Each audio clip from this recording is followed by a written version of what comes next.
दोस्तों dictation start होगी 3 second बाद। स्टार्ट। भारतीय प्रधानमंत्री नरेंद्र मोदी और अमेरिकी राष्ट्रपति जो बाइडेन के बीच हुई बातचीत के बाद जारी संयुक्त बयान भारत की उम्मीदों के अनुरूप ही है। स्टॉप। इस बातचीत में अन्य अनेक मुद्दों के साथ अंतर्राष्ट्रीय सुरक्षा, कोविड महामारी और आतंकवाद पर भी चर्चा हुई। स्टॉप। आतंकवाद पर चर्चा के दौरान अफगानिस्तान का जिक्र होना ही था। स्टॉप। इस दौरान दोनों देशों ने जिस तरह तालिबान को इसके लिए आगाह किया कि अफगानी क्षेत्र का इस्तेमाल किसी देश को धमकाने और आतंकियों को प्रशिक्षण या शरण देने के लिए नहीं होना चाहिए, उससे यही पता चलता है कि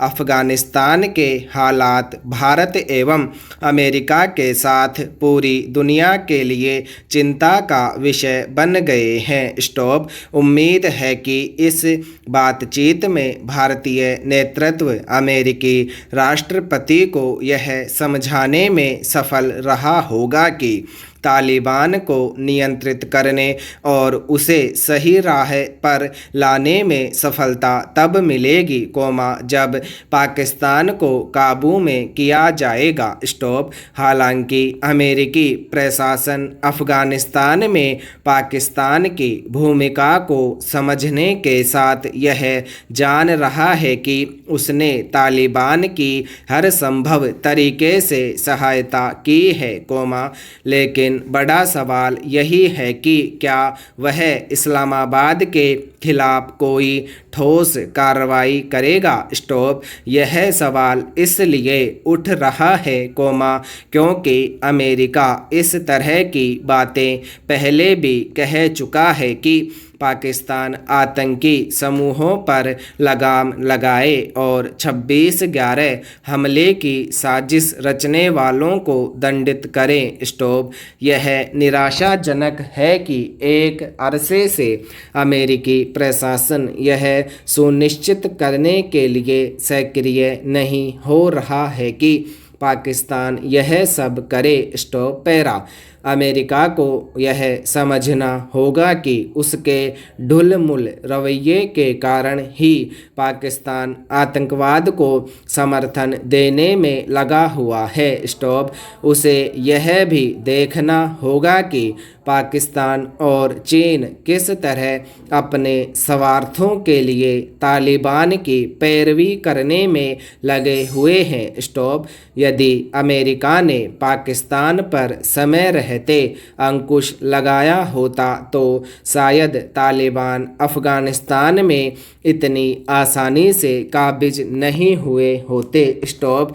इतना ही नहीं, उस समझौते की धज्जियां भी नहीं उड़ी होती, जो अमेरिका और तालिबान के बीच हुआ था। स्टॉप। कम से कम अब तो अमेरिका को इसमें कोई संदेह नहीं होना चाहिए कि पाकिस्तान आतंकवाद का इस्तेमाल राजनीतिक हथियार के रूप में कर रहा है, जैसा कि भारतीय प्रधानमंत्री ने संयुक्त राष्ट्र महासभा के मंच से कहा। स्टॉप।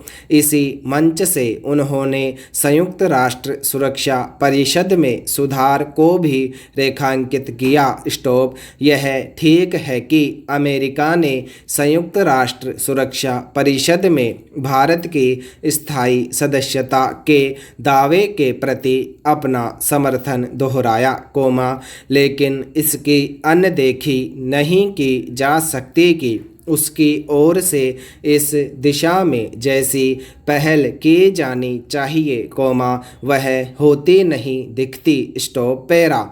वैश्विक महामारी के कारण हिमाचल प्रदेश में भी सभी गतिविधियां प्रभावित हुई हैं। स्टॉप। हालांकि अब धीरे धीरे सब पटरी पर लौटने लगा है, लेकिन शिक्षण संस्थान अभी तक पूरी तरह नहीं खुल पाए हैं। स्टॉप। इससे बच्चों की पढ़ाई पढ़ाई बुरी तरह प्रभावित हुई है। स्टॉप। सरकार ने इसकी भरपाई के लिए बेशक ऑनलाइन पढ़ाई की व्यवस्था की है, लेकिन जो पढ़ाई कक्षा में होती है, वैसी ऑनलाइन नहीं हो सकती। स्टॉप। इसका प्रमुख कारण स्कूली बच्चे अभी तक ऑनलाइन पढ़ाई के अभ्यस्त नहीं है और कक्षा की पढ़ाई का विकल्प ऑनलाइन नहीं हो सकता है। स्टॉप। यह विपरीत परिस्थितियों में एक विकल्प हो सकता है, लेकिन स्थायी नहीं है। स्टॉप। राज्य सरकार ने 9वीं से जमा 2 तक के विद्यार्थियों के लिए स्कूल खोलने का फैसला लिया है। स्टॉप। इनकी सप्ताह में 3-3 दिन कक्षाएं लगाई जाएंगी। स्टॉप। इस फैसले से शिक्षक, अभिभावक और विद्यार्थी खुश हैं। स्टॉप। कई निजी स्कूलों के प्रबंधक और अभिभावक भी स्कूल खोलने की मांग कर रहे थे। स्टॉप। अब स्कूलों में बच्चे आएंगे तो संक्रमण से बचाव के लिए सभी को एहतियात बरतनी होगी। स्टॉप। स्कूलों में सैनिटाइजर एवं साबुन की व्यवस्था करनी होगी, लेकिन सबसे बड़ी चुनौती शारीरिक दूरी के नियम का पालन करना होगा। स्टॉप। अगर किसी भी स्तर पर लापरवाही से सभी को खामियाजा भुगतना पड़ सकता है। स्टॉप। सरकार ने भी स्कूलों में भीड़ न हो इसके लिए कक्षाओं में बैठने की व्यवस्था से लेकर किस दिन किस कक्षा के विद्यार्थियों को आना होगा, इसकी व्यवस्था दे दी है। स्टॉप। इस समय शिक्षकों को पढ़ाई के साथ बच्चों की सुरक्षा पर भी अधिक ध्यान देना होगा। स्टॉप। बच्चों को भी चाहिए कि वे कोरोना संक्रमण से बचने के लिए सभी हिदायतों का पालन करें। स्टॉप। किसी के साथ खाने पीने की चीज़ें साझा न करें और मास्क तथा शारीरिक दूरी के नियम का हर समय ध्यान रखें। स्टॉप। यदि कोई बच्चा बीमार है या किसी के परिवार में कोई बीमार है तो वह बच्चा स्कूल न आए। स्टॉप।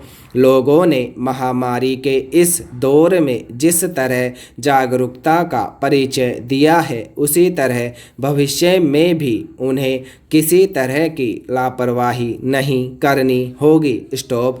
यह इसलिए भी ज़रूरी है, क्योंकि विशेषज्ञों ने अभी तीसरी लहर की भी आशंका जताई है। स्टॉप।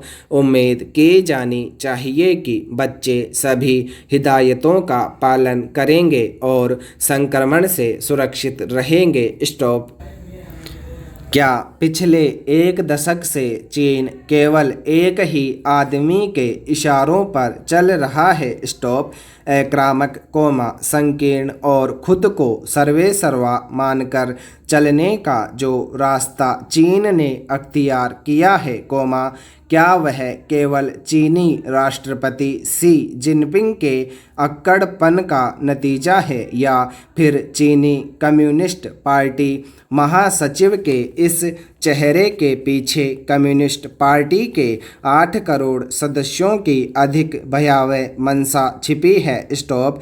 इन सवालों के जवाब इसलिए भी महत्वपूर्ण है क्योंकि अमेरिका चीन के साथ संबंधों पर अपनी नई नीति तैयार कर रहा है। स्टॉप। सालों बाद चीन पर आई महत्वपूर्ण किताब में भी इसी विषय पर चर्चा की गई है। स्टॉप। लेखक रश जोशी की किताब का शीर्षक दोषी का तर्क है कि जिनपिंग अपने पूर्ववर्ती नेताओं से अलग हटकर नया कुछ नहीं कर रहे हैं। स्टॉप।